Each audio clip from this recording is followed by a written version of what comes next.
Everyone, कैसे हैं आप सब? Very very good morning, good afternoon, good evening, जब भी आप ये वीडियो देख रहे हैं। आज हमारी क्लास नंबर 11th है। 11th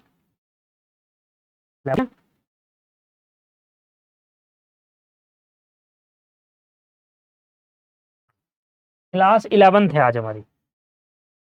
दोस्तों, क्लास 11 के अंदर हम छोटे छोटे कॉन्सेप्ट डिस्कस करने जा रहे हैं। पहला कॉन्सेप्ट है जो हमने पिछली क्लास में कॉल्स इन एरियर पढ़ा था और कॉल्स इन एडवांस पढ़ा था।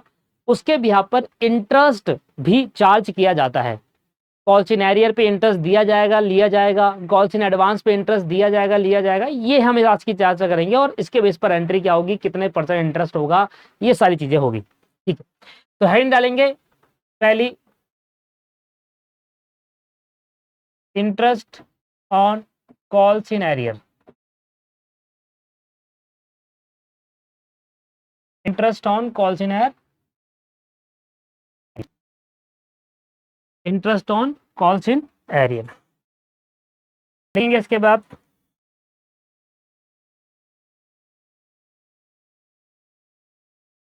पहला point, interest on calls in arrear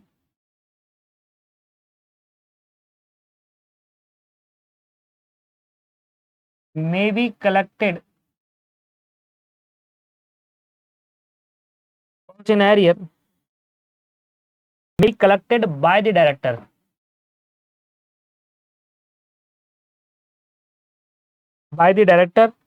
from the shareholder.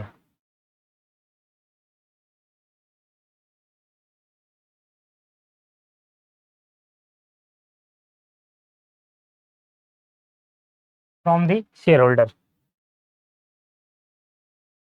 if the article of association is permit. if the article of association, आज के बाद आर्टिकल ऑफ एसोसिएशन को लिखूंगा AOA, तो समझ जाना आर्टिकल ऑफ एसोसिएशन है is permit.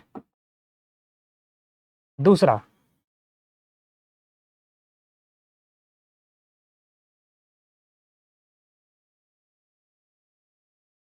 if interest rate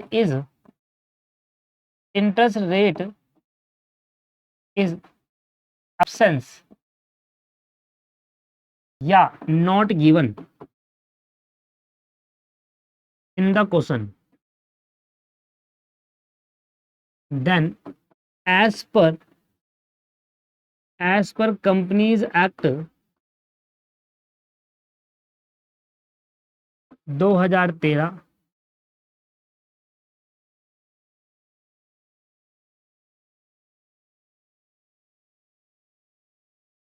is 10% per annum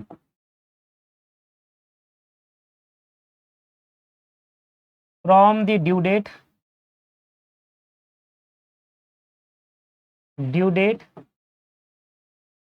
to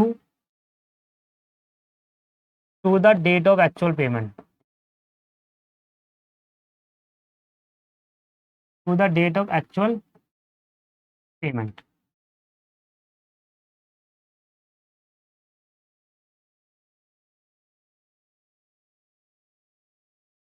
अब कुछ एंट्री है वो लिख लेते हैं। फॉर इंटरेस्ट ड्यू की एंट्री क्या होगी, ये पहली एंट्री है। अगर मैं इंटरेस्ट ड्यू करूंगा तो क्या होगी, मैं लिखवा रहा हूं पहले, फिर बाद में आपको एक्सप्लेन कर दूंगा। Account debit to interest on calls in arrear.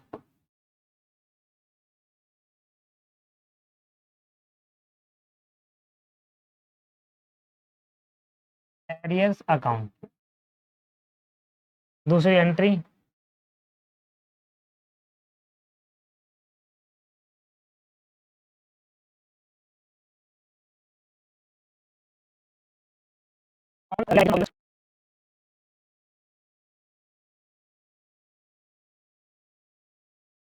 Realisation of interest, bank account debit to share holder.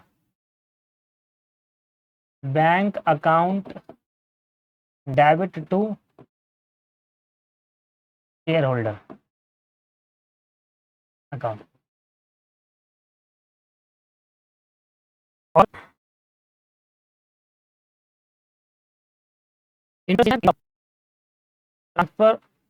Transferring the interest in PNL account.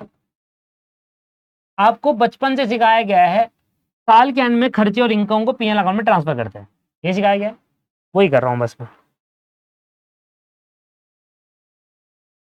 Interest on calls in arrear,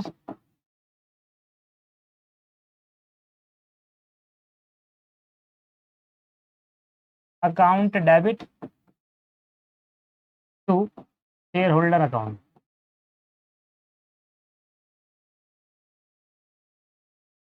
oh, share holder नहीं आएगा यार, PNL account आएगा।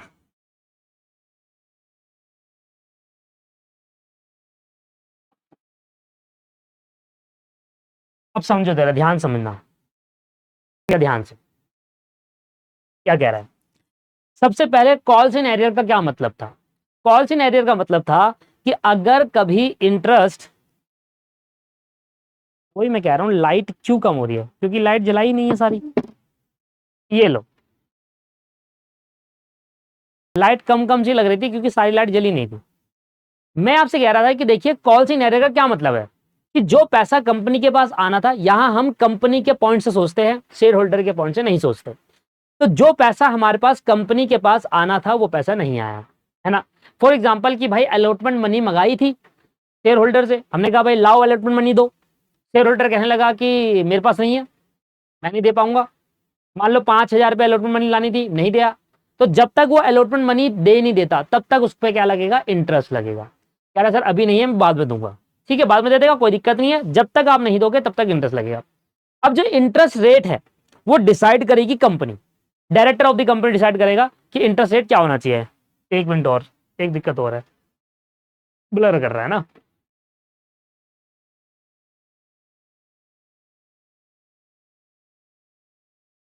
चलिए, हाँ, तो मैं कह रहा था कि जो इंटरेस्ट रेट है वो डायरेक्टर डिसाइड करेगा, मतलब हमें क्वेश्चन में गिवन होगा, डायरेक्टर जो मर्जी डिसाइड करे, क्वेश्चन में हमें गिवन होगा। पर अगर कभी क्वेश्चन में गिवन नहीं होता इंटरेस्ट रेट, तो कॉल्स इन एरियर पे याद रखिएगा कंपनी रेट कहता है 10% का इंटरेस्ट रेट लिया जाएगा। जब हम लेंगे तो 10% इंटरेस्ट रेट लेंगे, तो कंपनी शेयर होल्डर से 10% का ब्याज लेगी, और तब तक ब्याज लेगी जिस दिन ड्यू हुआ था और जब तक आपने पे नहीं करा। लेट्स सपोज कि 1 जनवरी को अमाउंट ड्यू हो गया था अलॉटमेंट का, 5,000 रुपये मांगे, और उस बंदे ने 30 तारीख तक पैसे नहीं दिए, 31 दिन में पैसे दे रहे, तो 30 दिन का ब्याज उस पर लगाया जाएगा। 10% जो है वो पर एनम है पूरे साल का, तो इसको 1 मंथ में कन्वर्ट करेंगे, और 10% एक महीने का ब्याज उस अमाउंट पे लिया जाएगा जिस अमाउंट पर उसने देना था। क्लियर होगी बात? तो कॉल्स इन एरियर क्या होता है, वो पैसा जो कंपनी के पास आना था और नहीं आया, इसलिए कंपनी उस पर क्या ले रही है, ब्याज ले रही है, क्योंकि आप मेरे पैसे का यूज कर रहे हो। जो पैसा हमारा था वो आपने नहीं दिया, इसलिए हम आप पे इंटरेस्ट लेंगे जब तक आप नहीं दोगे। अब इंटरेस्ट हमारे लिए क्या है, इनकम। हम कौन है, कंपनी। तो कंपनी के पॉइंट सोचो, हम कंपनी है तो इंटरेस्ट हमारे लिए क्या हो गया, इनकम हो गई। क्या हो गई, इंटरेस्ट, इनकम हो गई। तो इंटरेस्ट हमारी इनकम है, और ये इंटरेस्ट कौन देगा, हम किससे लेंगे ये इंटरेस्ट, शेयर होल्डर से। पसंद आ गई? तो इंटरेस्ट हमारी इनकम है, और ये इनकम हम किससे लेंगे, शेयर होल्डर से। तो वो पैसा जो हमें लेना होता है किसी पर्सन से, उसको डेटर कहा जाता है, राइट। तो आइए, तो आपको लॉजिक क्लियर हो गया पहली एंट्री की। जब मैं इंटरेस्ट की अमाउंट ड्यू करूंगा तो शेयर होल्डर से कहूंगा कि आपने मुझे इंटरेस्ट देना है, तो शेयर होल्डर को बनाऊंगा डेटर, डेटर का बढ़ना एसेट, और इंटरेस्ट जो मुझे कॉल्स इन एरियर पे मिल रहा है, जो पैसा एरियर है उस पर जो इंटरेस्ट मिलेगा वो मेरी इनकम है, इनकम का बढ़ना क्रेडिट। पहली एंट्री समझ में आई क्या नहीं आई? आगे। तो जो इनकम, जो इंटरेस्ट मुझे मिलेगा वो मेरी इनकम होगी, और इनकम बढ़ेगी तो क्रेडिट होता है। और ये इनकम किससे लूंगा मैं, ले अभी आया नहीं है पैसा, बोल रहा हूं कि शेयर होल्डर तुमने देना है, तो तुमने मेरे को पैसा देना है, इसलिए तुम मेरे डायरेक्टर हो गए, तो डायरेक्टर का बढ़ना डेबिट। अब जब इंटरेस्ट रिसीव्ड हो जाएगा, अब जब इंटरेस्ट रिसीव्ड हो जाएगा तो पैसा आ जाएगा बैंक अकाउंट डेबिट, और जिसको मैंने एसेट बनाया था, मैंने कहा शेयर होल्डर तुमने पैसा देना है मुझे, तुम मेरे डेटर हो, अब पैसा आ गया तो डेटर कैंसिल, बेसिक एंट्री है। तो यहां पर पैसा आ गया तो एसेट का बढ़ना डेबिट, और क्योंकि डेटर ने पैसा दे दिया तो अब डेटर नहीं रहेंगे, डेटर खत्म। अब किस बात के डेटर शो करूं अकाउंट में, पैसा दे तो दिया शेयर होल्डर ने इंटरेस्ट का, तो डेटर खत्म हो जाएंगे, इसलिए उसको क्या कर दिया, क्रेडिट कर दिया, खत्म हो गया। अच्छा, साल के एंड में आपने जो इंटरेस्ट कमाया है, हमारा नॉमिनल नेचर के कॉन्सेप्ट क्या कहता है, साल के एंड में जो भी आप प्रॉफिट और लॉस, जो भी इनकम और एक्सपेंसेस होते हैं, उनको हम क्या करते हैं, अपने पीएनएल अकाउंट में ट्रांसफर करते हैं। तो जो इनकम मैंने कमाई थी, interest on calls in arrear, ये मेरी इनकम है, इसको जब मैं ट्रांसफर करूंगा तो इसको पहले मुझे यहां से क्या करना होगा, कैंसिल। तो इनकम को मैं यहां से क्या कर रहा हूं, इनकम ट्रांसफर करने के लिए खत्म कर रहा हूं और पीएनएल अकाउंट में जाकर ट्रांसफर कर रहा हूं क्रेडिट साइड पे, क्योंकि पीएनएल के कहां दिख जाएगा, क्रेडिट साइड में दिख जाएगा। पीएनएल अकाउंट में मेरा इनकम बढ़ जाएगा, इनकम बढ़ने पर क्या होगा, क्रेडिट हो जाएगा पीएनएल अकाउंट। क्लियर है जी, सिंपल एंट्री थी, कोई ज्यादा वो नहीं मुश्किल वगैरह। चलिए, क्योंकि ये सिंपल एंट्री थी इसलिए इंटरेस्ट ऑन कैपिटल ये था एरियर का कॉन्सेप्ट, ज्यादा बड़ा थोड़ा कॉन्सेप्ट था। क्वेश्चन करेंगे इसके।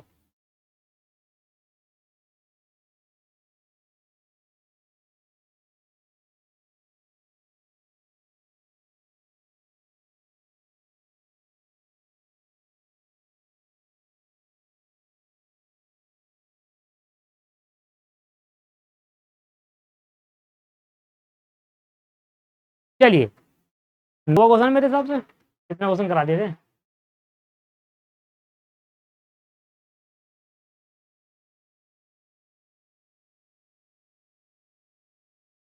आपको भी ऐसे ही परेशान करते हैं कंपनी वाले।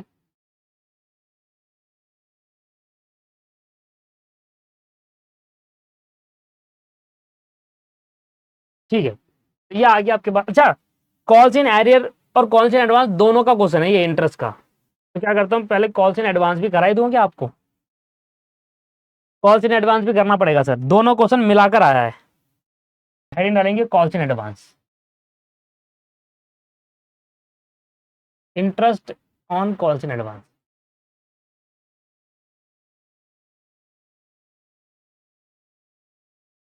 अब कॉल्स इन एडवांस का मतलब क्या होता है, वो पैसा जो हमारे पास पड़ा है एक्स्ट्रा, हमने, हमारा ड्यू नहीं था, हमें वो एक्स्ट्रा मिल गया, तो इंटरेस्ट अब कौन देगा, हम देंगे। किसको, शेयर होल्डर को। कॉल्स इन एरर का मतलब हमें शेयर होल्डर से पैसा लेना था, उसने नहीं दिया, तो इसलिए हम उस पर ब्याज लगा रहे हैं। कॉल्स इन एडवांस का मतलब शेयर होल्डर ने हमें एडवांस में दे रखा पैसा, हमने उसको वापसी नहीं लौटाया, तब तक के लिए ब्याज लगेगा जब तक हम उसको वापसी नहीं लौटाते। For example, excess application money आई थी, एक्सिस एप्लीकेशन मनी आई थी, अलॉटमेंट 1 महीने बाद होना है, शेयर होल्डर ने कहा भाई पैसा वापस करो, उसने कहा 1 महीने बाद ले लें, 1 महीने बाद हम ऑटोमेटिकली एडजस्ट कर देंगे आपका अलॉटमेंट में, तो 1 महीने तक का ब्याज दो भैया उसको। आपने 1 महीने तक पैसा यूज करा ना उसका, अपने पास रखा, तो उसका ब्याज दो। एक्सिस एप्लीकेशन मनी आई, मान लो 50,000, वो कह रहा है कि ये एक्सिस एप्लीकेशन मनी मैं अलॉटमेंट में जाकर एडजस्ट करूंगा, अलॉटमेंट करेंगे 1 महीने बाद, तो 50,000 पे 1 महीने तक का ब्याज दो उसको। अगर आप 50,000 पे रिफंड कर देते, वो एफडी करा लेता, तब ब्याज को वहां मिल जाता, तो आप दे दो। ठीक है सर, क्लियर हो गया। चलिए, तो interest on calls in advance, advance में इंटरेस्ट हम देंगे क्योंकि पैसा हमारे पास पड़ा हुआ है, तो ब्याज हमें देना है, कंपनी को देना है। लिखेंगे interest may be paid by company, interest may be paid by company call in advance, calls in advance.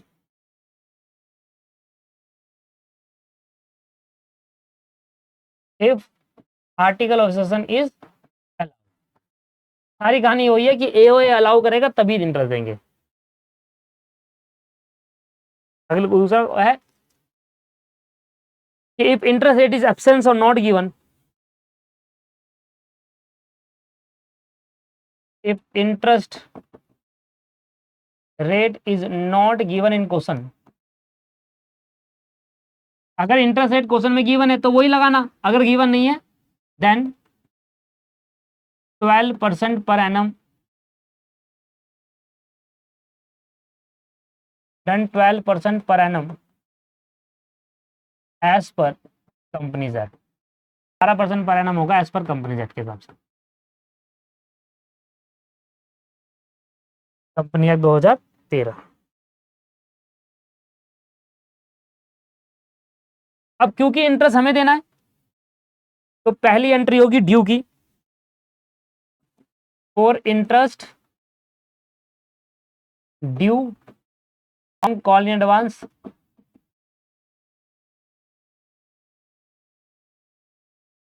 पहली एंट्री ड्यू की होगी। ड्यू का मतलब क्या है कि हमें इंटरेस्ट कितना देना है, कॉल्स इन एरियर पे इंटरेस्ट मिलता है, हमारी इनकम है, और कॉल्स इन एडवांस में कंपनी को इंटरेस्ट देना पड़ता है, उसके लिए खर्चा है। तो एंट्री होगी interest on calls in advance account debit. अच्छा, ये इंटरेस्ट किसको देना है? पहले हम किससे ले रहे थे इंटरेस्ट? शेयर होल्डर से, इसलिए वो हमारा डेटर था। अब हमें शेयर होल्डर को देना है, अब वो हमारा क्रेडिटर बन जाएगा। लो जी, ये हमारा एक्सपेंस है, एक्सपेंस का बढ़ना डेबिट, और ये क्रेडिटर है लाइबिलिटी, क्योंकि इसको इंटरेस्ट देना है, इसका बढ़ना credit. On payment of interest, company interest की पेमेंट करेगी, कंपनी इंटरेस्ट की पेमेंट करेगी, तो कंपनी की जेब से क्या चले जाएगा? पैसा चले जाएगा। तो टू बैंक अकाउंट, कंपनी की जेब से हमारा चले जाएगा पैसा, ठीक है। और जो हमने क्रेडिटर बनाया था उसकी पेमेंट कर दो दी, शेयर होल्डर हमारे क्या थे? क्रेडिटर, तो शेयर होल्डर की पेमेंट मैं कर चुका हूं, तो क्रेडिटर खत्म। तो share holder account debit to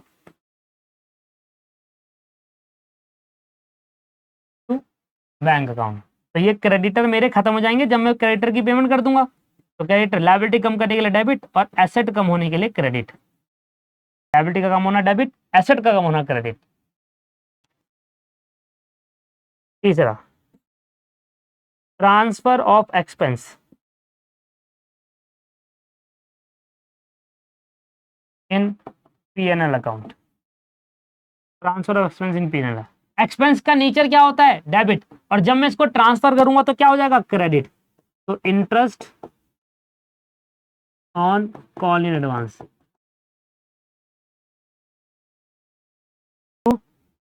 यहां आ जाएगा प्रॉफिट एंड लॉस अकाउंट। तो ये एक्सपेंस ट्रांसफर होकर कहां जाएगा? पीएनएल अकाउंट के डेबिट साइड पे जाएगा। एक्सपेंस यहां पर कम हो गया और ये ट्रांसफर हो गया।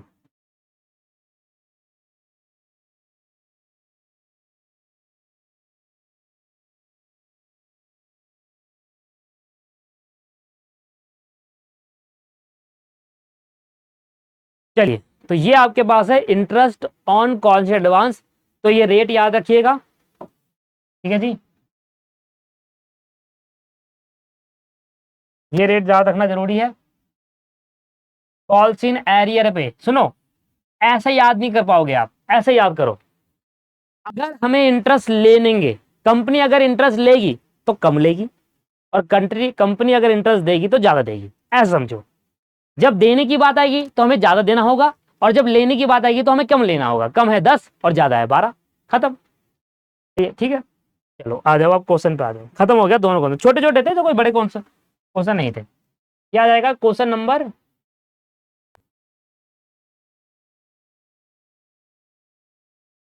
दोस्तों क्वेश्चन नंबर 7 पढ़िए जरा, जब तक मैं अपना वो चार्ज पे लगा लूँ, जरा उसकी चार्जिंग खत्म हो रही है। क्वेश्चन नंबर 7 एक बार पढ़ेंगे, साथ साथ पढ़ लेते हैं। कह रहा है बी लिमिटेड, तो बी लिमिटेड ने इशू करे 2000 शेयर 100 रुपए वाले each at a premium of 10% payable as follow. तो 100 रुपए में 10% प्रीमियम का मतलब हो गया 10 रुपए प्रीमियम, तो 110 में इशू करे गए हैं।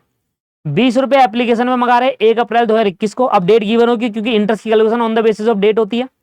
अलॉटमेंट का पैसा जो है वो 40 मंगा रहे, जिसमें प्रीमियम का अमाउंट जुड़ा है, तो प्रीमियम 10 है तो अलॉटमेंट 30 हो गया।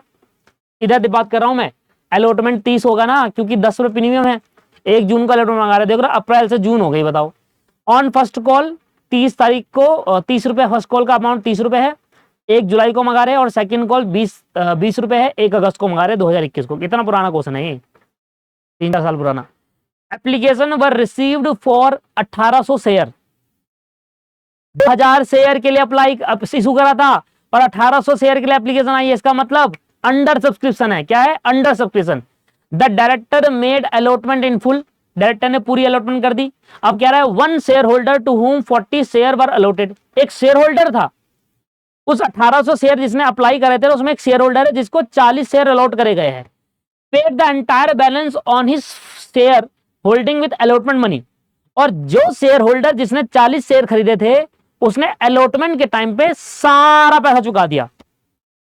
एक शेयर होल्डर है, ठीक है, एक शेयर होल्डर है जिसने 40 शेयर खरीदे थे कंपनी के, और अलॉटमेंट के टाइम पर उसने फर्स्ट कॉल और सेकंड कॉल का पैसा भी अलॉटमेंट में ही दे दिया, कहानी खत्म। एंड के बाद पढ़ना, एंड अनदर शेयर होल्डर, एक और शेयर होल्डर है, डिड नॉट पे the allotment money first call money on his 60 share. एक दूसरा शेयर होल्डर है, उसने 60 शेयर खरीदा था और उसने ना तो अलॉटमेंट का पैसा दिया ना फर्स्ट कॉल का पैसा, बट कंपनी ने यहां क्लियरली मेंशन कर दिया है। अगर मेंशन नहीं करती तो हम मानते कि अगर फर्स्ट अलॉटमेंट नहीं दे रहा, फर्स्ट कॉल नहीं दे रहा, तो फाइनल भी नहीं देगा। पर कंपनी ने क्लियरली मेंशन करा हुआ है, but which he paid with the final call, जो इसने फाइनल कॉल पे दिया है। मतलब कंपनी ने ये क्लियरली क्वेश्चन में मेंशन करा हुआ है कि जो ये दूसरा शेयर होल्डर है, इसने अलॉटमेंट का पैसा और फर्स्ट कॉल का पैसा 60 शेयर पे नहीं दिया, और सारा का सारा पैसा which he paid with final call, final call के साथ अलॉटमेंट और फर्स्ट कॉल का पैसा भी पे कर दिया। मतलब पे करा है, बट अलॉटमेंट और फर्स्ट कॉल का पैसा उस पर्टिकुलर टाइम पर ना करके फाइनल कॉल पे सबका पैसा पे कर दिया। तो यहां पर दोनों ही केस में कॉल सिनेरियो और एडवांस आ गया। Interest should be received. अब आपको दे रहा है, देखो इंटरेस्ट रेट, इंटरेस्ट अगर लेना होगा तो 5% लेंगे कॉल सिनेरियो पे, और अगर देना होगा तो ज्यादा देंगे, 6% कॉल सिनेरियो एडवांस है, as per article of association of the company. ये हमें क्वेश्चन ने पहले से बता दिया है, हमें इसमें अलग से 10-12 का परसेंट का रेट नहीं लेना, ठीक है ना।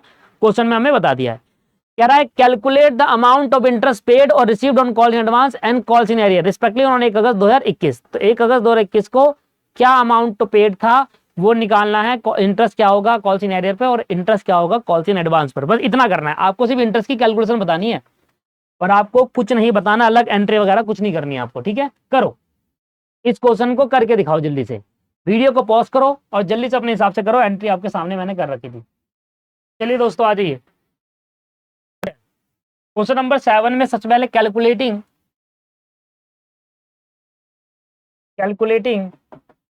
The amount of interest on calls in arrear. Entry आप कर लोगे है ना, इसलिए मैं आपसे रिक्वेस्ट कर रहा हूं, उम्मीद रख रहा हूं, मतलब एक्सपेक्टेशन है मेरी, कुछ उम्मीदें हैं आपसे। एक तो आप अच्छे नंबर से पास होंगे, और दूसरी उम्मीद यह है कि आप ये क्वेश्चन की एंट्री खुद से कर सकते हैं, खुद से कर सकते हैं दोस्तों, खुद से करो, सब कुछ खुद से करो, डिपेंड नहीं होना किसी पे भी। ये में हमें हमेशा अपने दम पर करनी चाहिए चीजें। अगर आप किसी पे डिपेंड हो रहे हो ना, स्पेशली फॉर गर्ल्स, कई बार लड़कियां क्या करती है, डिपेंड होने लग जाती है जब उसकी शादी हो जाती है। कभी नहीं होना डिपेंड। आप सीएमए कर रहे हो, सीएमए में तो समझ लो, सीएमए करने के बाद आप लड़के से दहेज लेना, लेना नहीं लेना, अगर सीएमए लड़की चाहिए बेटा दहेज चाहिए, बैठ बैठ मेरे घर पहुंचाओ, ठीक है। और तू घर जमाई बन तू घर जमाई बन। देखिए एक तो अपने लेवल पे करनी चाहिए हमेशा शादी, और दूसरा इंडिपेंडेंट रहना चाहिए। अब इंडिपेंडेंट का मतलब ये नहीं है कि हर चीज में अपनी चलाए, कई बार होता है कि इंडिपेंडेंट का मतलब गलत इस्तेमाल कर लेती है लड़कियां, लड़कियों को खासकर बोलता हूँ, क्योंकि मैं एक जनरल सिनेरियो में देखता हूँ, अपनी सिस्टर्स को भी देखता हूँ, वो भी इंडिपेंडेंट है। कई बार ऐसा लगता है कि वो उस इंडिपेंडेंट होने का गलत वे उठा रही है, गलत गलत मतलब कई बार ऐसा होता है कि मैं नहीं मान रही तुम्हारी बात, या मैं नहीं मान रही अपने हस्बैंड की बात, क्यों, या वो अगर गलत कह रहा हो तो, या वो सही कह रहा है तब भी नहीं मान रही, इसका मतलब इंडिपेंडेंट होना कई बार गलत भी वे होता है। बट इंडिपेंडेंट रही है, ठीक है, कल को अगर कोई प्रॉब्लम आती है तो खुद के दम पे कर सके, ये है मेन कहानी, उसको गलत वे में ना ले जाए। ये मैं कहां से कहां पहुंच गया पता नहीं। पहले तो मैं कहानी करता हूं एक एक करके, एक एक एक एक एक एक एक ये बनाना पड़ेगा मुझे, मैं आपको एक्सप्लेन, मेरी लाइन कभी सीधी खिसली की नहीं होती, कभी नहीं हुआ ऐसा। एक एक करके सबसे पहले कहानी अगर करें तो एक एक करके बड़ा क्वेश्चन। 1 अप्रैल 2021 को एप्लीकेशन मनी मंगा रहे, 1 अप्रैल 2021 को एप्लीकेशन मंगा रहे 20 रुपए। 1 जून 2021 को 1 जून 2021 को अलॉटमेंट मंगा रहे 40 रुपए, 20 + 10 है दोस्तों ये, ठीक है ना। अगला 1 जुलाई को 1 जुलाई 2021 को फर्स्ट कॉल है 20 रुपए के हिसाब से, के हिसाब से, और सेकंड कॉल है 1 अगस्त 2021 को। फिर अगले महीने, जुलाई के बाद अगस्त, अगले महीने 2021 को सेकंड कॉल है 20 के हिसाब से, और यहाँ साल खत्म होता है मेरा मार्च 2022। सब यहाँ तक की डिटेल चाहिए। अब मुझे बताओ, एक शेयर होल्डर है, कहानी बताई थी कि एक शेयर होल्डर जिसके बाद 40 शेयर है, जिसने अलॉटमेंट मनी में ही फर्स्ट और सेकंड कॉल का पैसा दे दिया। मतलब एक शेयर होल्डर है के पास 40 शेयर है, यहीं पर पे इन एडवांस कर दिया,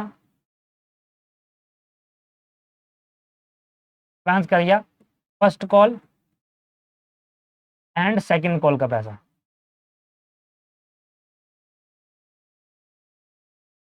फर्स्ट एंड सेकंड कॉल का पैसा उसने यहीं पर दे दिया।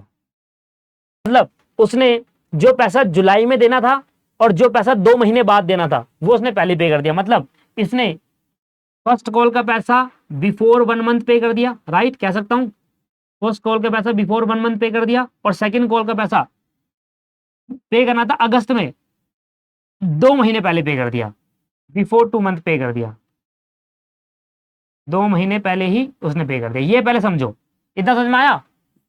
देखो अलॉटमेंट के टाइम पे यहां पर इसने पेमेंट करी है, ठीक है, इस पर्टिकुलर टाइम पे इसने 1 महीने बाद वाली पेमेंट कर दी और 2 महीने बाद वाली पेमेंट कर दी। मतलब मैं कह सकता हूं कि जिस शेयर होल्डर के पास 40 शेयर थे उसने 1 महीने पहले फर्स्ट कॉल का पेमेंट करा और 2 महीने पहले सेकंड कॉल का पेमेंट करा, ठीक है ना।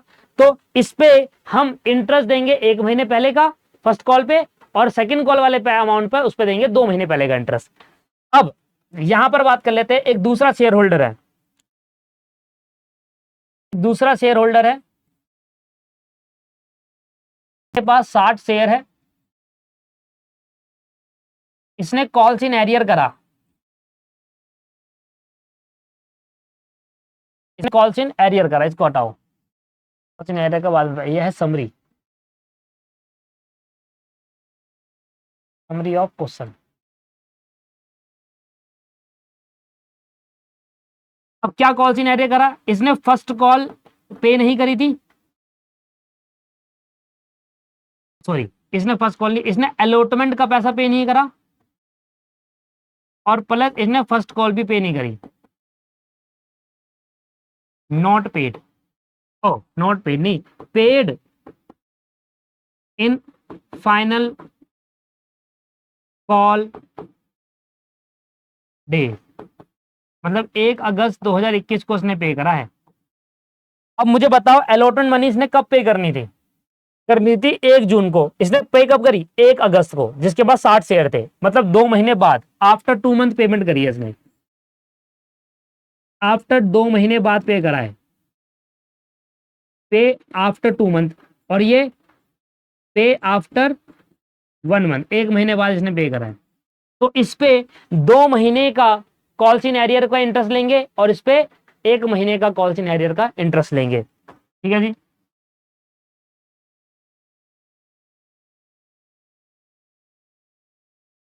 इस शेयर होल्डर से इंटरेस्ट लेंगे at the rate 5% per annum लिखा है, हमें 1 महीने 2 महीने में चेंज करना है, और इस शेयर होल्डर को इंटरेस्ट देंगे।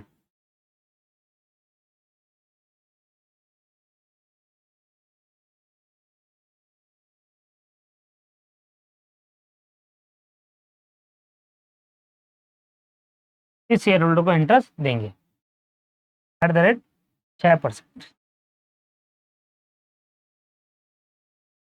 अब शांत से ध्यान से समझिए, एंट्री नहीं करनी, पहले कैलकुलेशन करनी है। पहले मैं करूंगा interest on calls in arrear, interest on calls in arrear, इधर देखना जरा,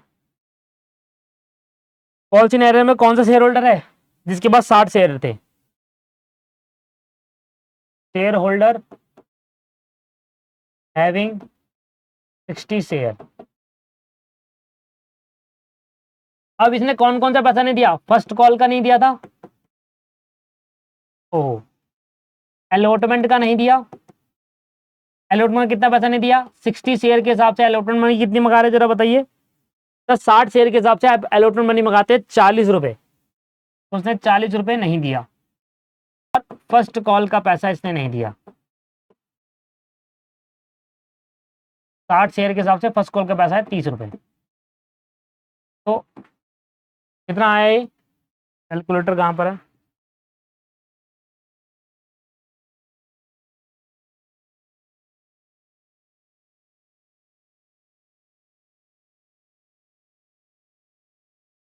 टू 40, 2400। तो 2400 रुपये इसको देना था, नहीं दिया, तो इस पे 5% का इंटरेस्ट लेंगे 2 महीने का, आ जाएगा कैलकुलेशन, सही है। और इसने 1800 रुपये देने थे, नहीं दिया, इसके 5% का ब्याज लेंगे 1 महीने का, 1 महीने का, फर्स्ट कॉल पे 1 महीने का, देखो 1 महीने लेट पेमेंट करेगा ये, और वो 2 महीने लेट, तो 2 महीने का ब्याज लगेगा उस पर।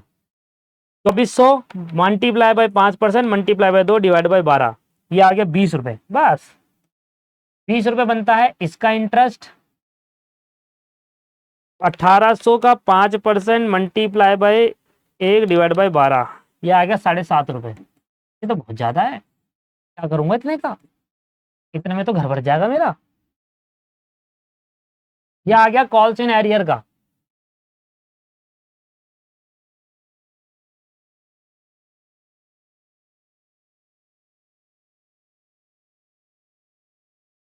तुम्हें चाहिए क्या इसमें से कुछ पैसे?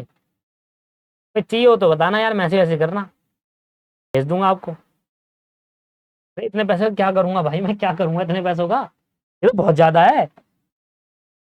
चलो एक काम करो, याले रख लेना, ये मैं रख लूंगा, और जो आएगा ये तुम रख लेना, ठीक है। ये लो, एक शेयर होल्डर है जिसके पास 40 शेयर है, इसने 2 पेमेंट का एडवांस कराया, एडवांस, ठीक है ना, ये एडवांस है, not arrear, this is advance. 2 का एडवांस कराया इसने। किस चीज का एडवांस कराया इसने? अलॉटमेंट के टाइम में इसने फर्स्ट कॉल दिया और सेकंड कॉल।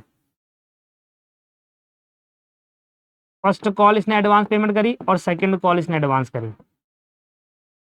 अब फर्स्ट कॉल पे 1 महीने का ब्याज लगेगा, सेकंड कॉल पे 2 महीने का। 40 शेयर खरीदे हैं,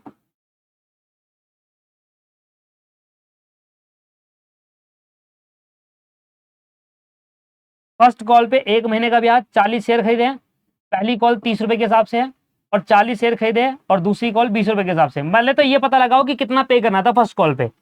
40 इंटू 30 के हिसाब से 1200 रुपये इन्होंने फर्स्ट कॉल पे करना था, जो कि नहीं कराए, एडवांस में कर दिया, सॉरी नहीं करे, नहीं एडवांस में कर दिया। और 800 रुपये सेकंड कॉल पे करना था, 2 महीने पहले एडवांस पे कर दिया, तो 6% का ब्याज, 6% का ब्याज। और इसने देखो फर्स्ट कॉल का पैसा अलॉटमेंट में पे करा है, तो 1 महीने पहले एडवांस दिया, और इसने 2 महीने पहले इसका एडवांस दिया, तो 1200 का 6% डिवाइड बाई 12।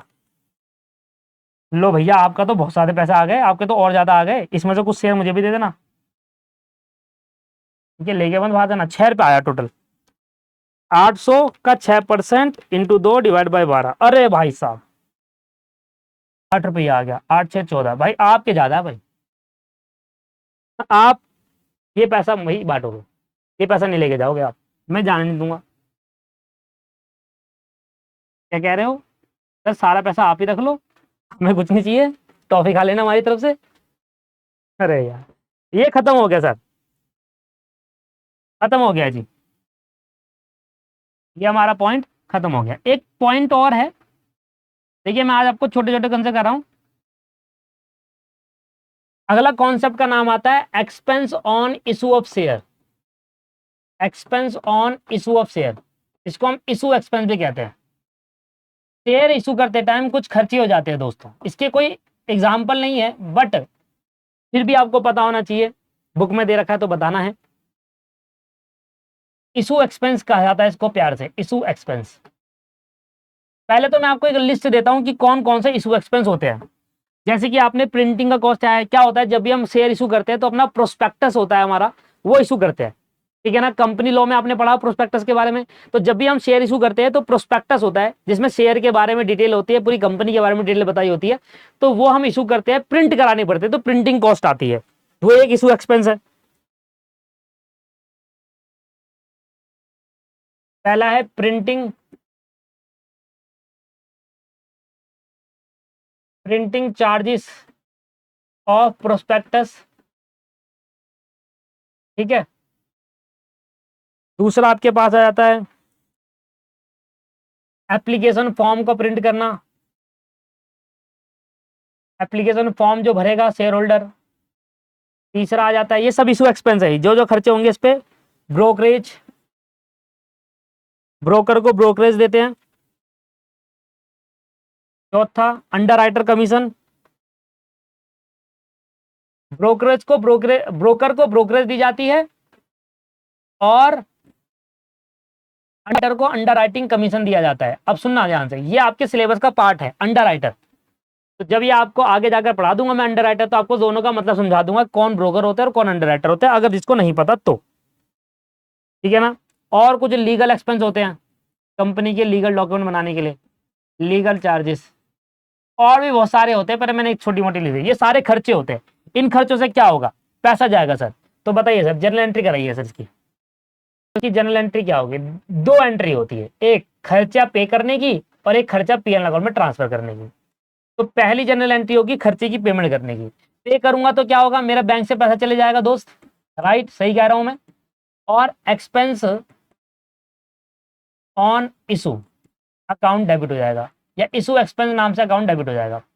और दूसरा खर्चा क्या होगा, साल के एंड में पीएनएल अकाउंट में ट्रांसफर होगा, तो एंट्री होगी PNL account debit, profit and loss account debit to expense on issue. खत्म, यही था सर। ये क्या है सर, खर्चा, एक्सपेंस को बढ़ाना होता है, डो डेबिट, और बैंक हमारी एसेट है, एसेट को कम होता है क्रेडिट। मतलब बैंक में जो पैसा पड़ा है वो हमारी एसेट है। ठीक है। वैसे बैंक हमारा एक पर्सनल अकाउंट होता है, बैंक के अंदर जो पैसा है वो एसेट होती है। ठीक है। बैंक हमारा एक पर्सन, क्योंकि वो हो गया ना एक artificial person. Profit and loss transfer करा है, वो भी डेबिट साइड होता है पीएनएल अकाउंट, इसलिए डेबिट हुआ है। और एक्सपेंस यहाँ पर खत्म करेंगे तब ट्रांसफर होगा, एक्सपेंस को कम करेंगे तब जाएगा पीएनएल में ट्रांसफर होगा। तो ये बेसिक सी एंट्री थी, ये मैंने आपसे डिस्कस करी। बताइए सर, ये क्लियर है, यहां तक आपको समझ में आ गया। अब मैं चेक कर रहा हूं कि और क्या क्या हो सकता है। पूरी तो मैं सारी इकट्ठा करा दूंगा, मेरे हिसाब से मैंने सारा करा दिया। अब गिने चुने बड़े बड़े रह गए concept.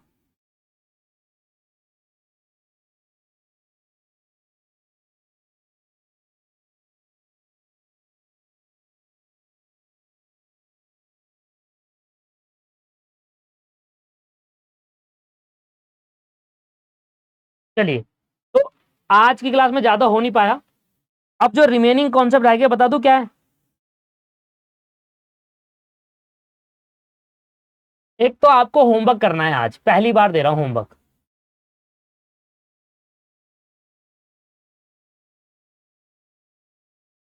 Question number 8 only, no, illustration number 8।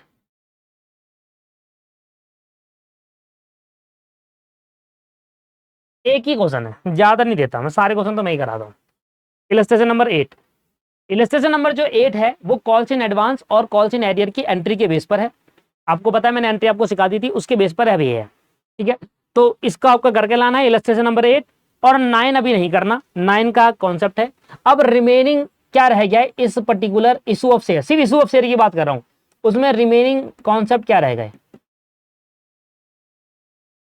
और जब ये दोनों खत्म हो जाएंगे तो मुझे बताना क्या आपको क्लास डिटेल में लगी या नहीं लगी। Issue of share other than cash, एक तो ये रह गया। ठीक है। दूसरा फोर फीचर ऑफ शेयर, एक ये रह गया। तीसरा री इशू ऑफ शेयर, एक ये रह गया। एंड चौथा questions of this chapter. Question of this chapter.